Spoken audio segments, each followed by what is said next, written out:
diletante, como tú has dicho. Yo creo que no es diletante realmente ni Oscar Wilde ni la película, a pesar de esto, porque creo que en la misma época que tú decías que estaban pasando esas cosas en el mundo, esto depende siempre cuando a uno le gusta un ejemplo o no le gusta, lo defiende o lo ataca, según. Se pueden hacer todo tipo de películas, pero aparte de eso, es que yo creo que esta película trata de temas muy serios, o por lo menos digamos esta historia que se está contando. Trata del arrepentimiento, trata del mal, trata del bien, trata del pecado, trata del destino, trata del alma del ser humano, trata de muchas cosas importantes. Yo creo que no es diletante. Lo que parece diletante es ese tono de personaje como el de Lord Henry, que conduce casi toda la mayor parte de la película. No, esa es mi opinión. Digo, ya sé que no te convenzo, porque lo que uno recibe es lo que uno recibe. No, si te iba a interrumpir solamente en una cosa. Es que todo eso que acabas de decir es cierto, pero nada de eso se ve en la película. Bueno, yo sí. A lo mejor estoy muy influido por la novela. Claro. También es posible, también es posible. De todas maneras, me gusta la película, pero parto de una novela que me interesa y que he analizado mucho. Cuando tú decías que Lord Henry es Oscar Wilde dijo siempre que él era los tres personajes de la novela. Y lo decía de una manera bastante ingeniosa, como siempre él dice las cosas.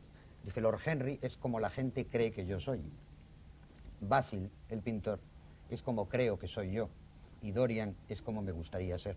De alguna manera dice, la gente cree que soy un escandalizador de la sociedad y de las señoras en las comidas, pero en el fondo soy un buenazo, como es Basil, aunque en el fondo lo que me gustaría ser es un perverso, como es Dorian Gray. A mí me gustaría, si no os importa, aunque a ti no te guste la novela, que analizáramos un poco, yo brevemente lo quería decir, en qué consiste esta adaptación, cuáles son las diferencias o las... Tú me preguntabas fuera de coloquio, Eduardo, me parece, qué personaje como el de Bona Reed, el de Gladys, si existe, por ejemplo, en la novela o no. Yo no lo recordaba, no sé si existe. La sobrina, y sobre todo la sobrina niña, además, de Basil, no existe en el libro, en absoluto.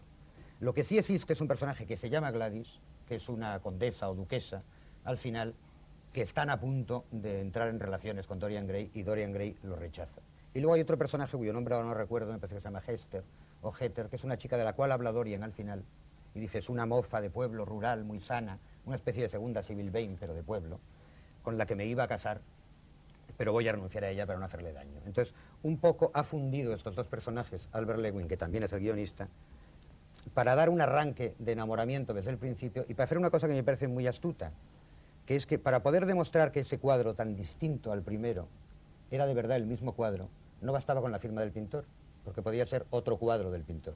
Pero si además tenía una G debajo, que era el que había puesto la niña al principio, o sea que no lo podía haber puesto nadie después, había una demostración clara de que era el mismo.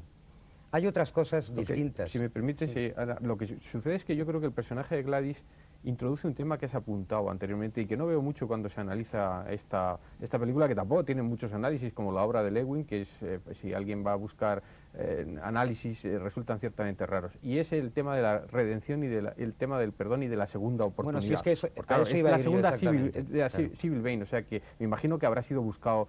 Eso que yo creo recordar que en la novela no está especialmente claro, por no decir que no está nada claro. Es que en la novela Dorian no se arrepente. Sí, a eso me refiero. O sea, es el ángel caído radicalmente. Lo que pretende es borrar la prueba de su perversidad, al final, al apuñalar el cuadro. En la película, él, movido por su amor a esta Gladys que se inventa Albert Lewin, quiere arrepentirse y quiere una segunda oportunidad. Quiere matar su maldad. Y llega a rezar. Es un final cristiano el que introduce Lewin aquí, aunque se habla, le dice George Sanders, precisamente, no se lo dice George Sanders, le dice Basil Hallward, ¿sabes rezar?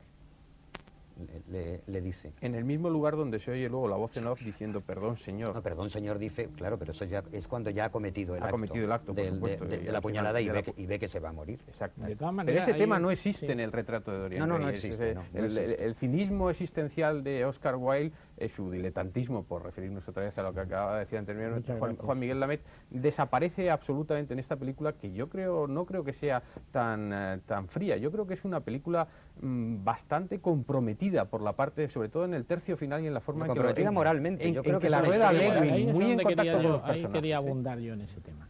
Yo creo que la película lo que no es, y esta noche no vengo aquí de abogado del diablo, sino simplemente estoy expresando mis opiniones. Nunca mejor dicho, lo del abogado del diablo es una película muy... Ahora voy a decir otra cosa, que no estoy de acuerdo con ninguno de vosotros. La película lo que no es una película valiente, porque en el fondo traiciona a Oscar Wilde. La historia es una historia de bisexuales.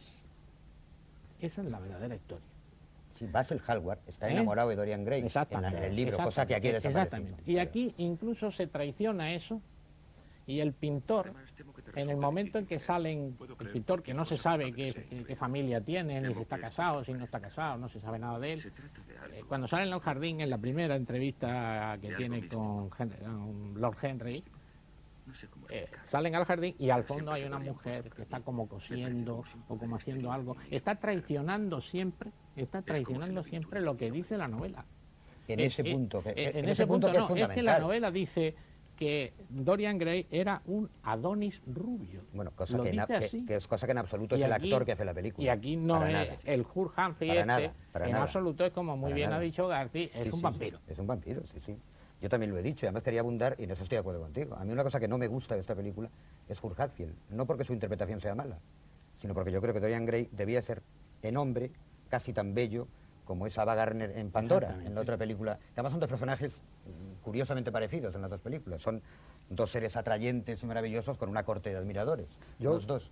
Pero Hugh Hatfield no hace eso, no es ese personaje joven, maravilloso, que además debería tener un aspecto de sano y de puro, maravilloso al principio, antes de corromperse. Y Hugh Hatfield, desde que aparece, es Satán.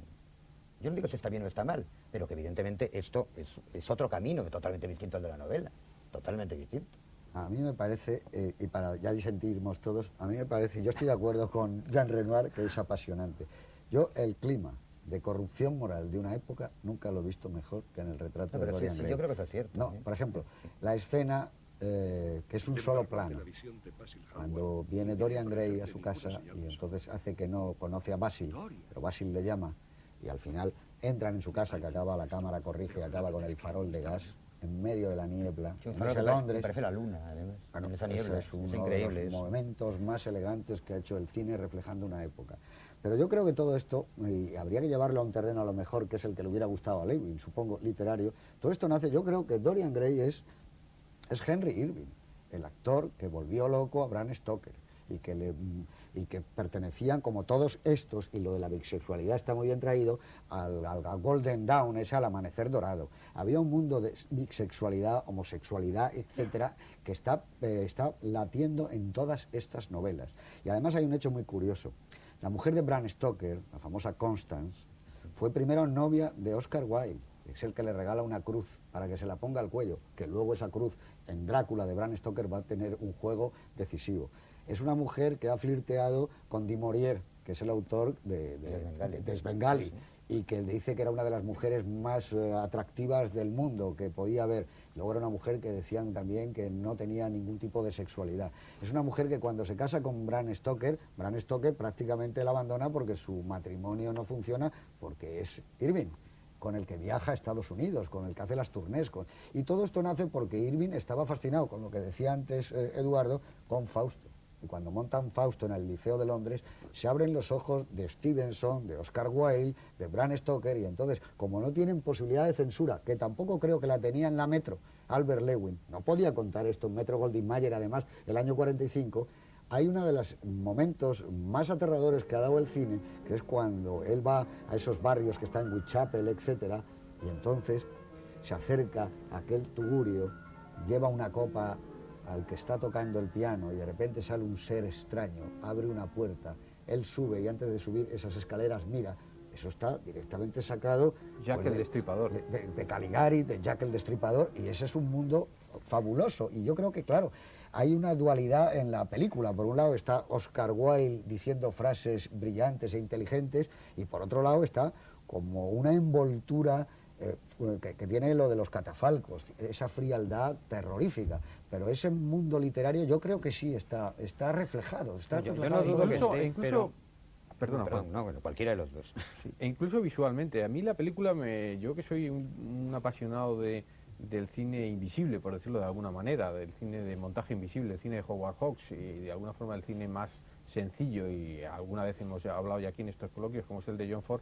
Sin embargo, me llama poderosísimamente la atención lo alambicado, lo complejo que resulta la puesta en escena de Albert Lewin en esta película, ¿no? A veces es una película de muchísimo montaje, hay mucho, o bastante montaje, vamos, concretamente, primando mucho el plano contra plano, casi en primer plano, que es una estética bastante del cine mudo, por decirlo de alguna forma, ¿no?